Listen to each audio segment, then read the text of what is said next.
Hello दोस्तों, कैसे हैं आप सब? आपके दिलों पर दस्तक देने हाजिर हूँ मैं फिर एक बार, आपकी सखी अक्स लेके आपका अपना प्रोग्राम दिल की दुनिया, जहाँ करते हैं हम दिल की बात। तो दोस्तों, ये जो कहानियाँ होती हैं ना, बड़ी ही खूबसूरती से हमारे आसपास की घटनाओं, रोज के किस्से को बुन के बनाई जाती हैं।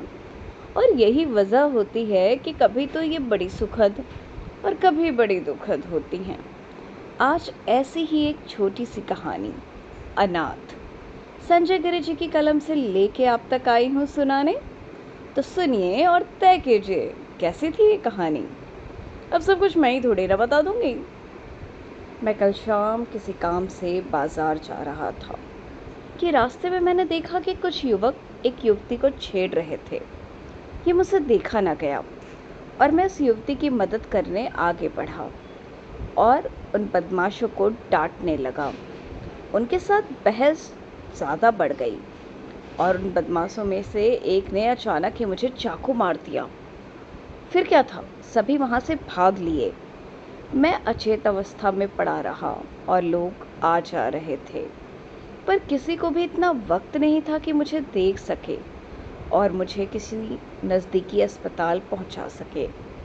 इतने में ही मैंने देखा एक गरीब व्यक्ति, जिसकी उम्र लगभग 55-60 के आसपास रही होगी, मुझे अपने कांधों पे डाल अस्पताल की ओर चल पड़ा, बगैर कुछ कहे सुने।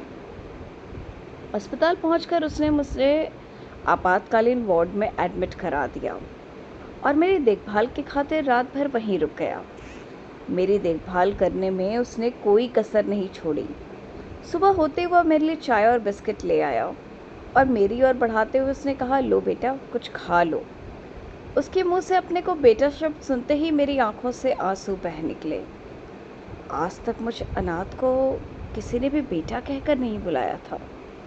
मेरे बहते हुए आंसुओं को देखकर वह बूढ़ा व्यक्ति बोला, बेटा, रोते क्यों हो?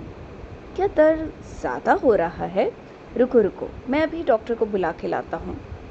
मैंने उन्हें रोकते हुए कहा, नहीं बाबा, ये दर्द मेरे ज़ख्मों का नहीं, बल्कि ज़माने द्वारा दी गई ताने व गालियों का है।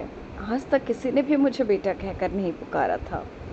सभी ने मुझे कभी ओए छोटू, छोकरे, तो कभी लौंडे, वह ऐसे ही बुरे बुरे नामों से पुकारा था।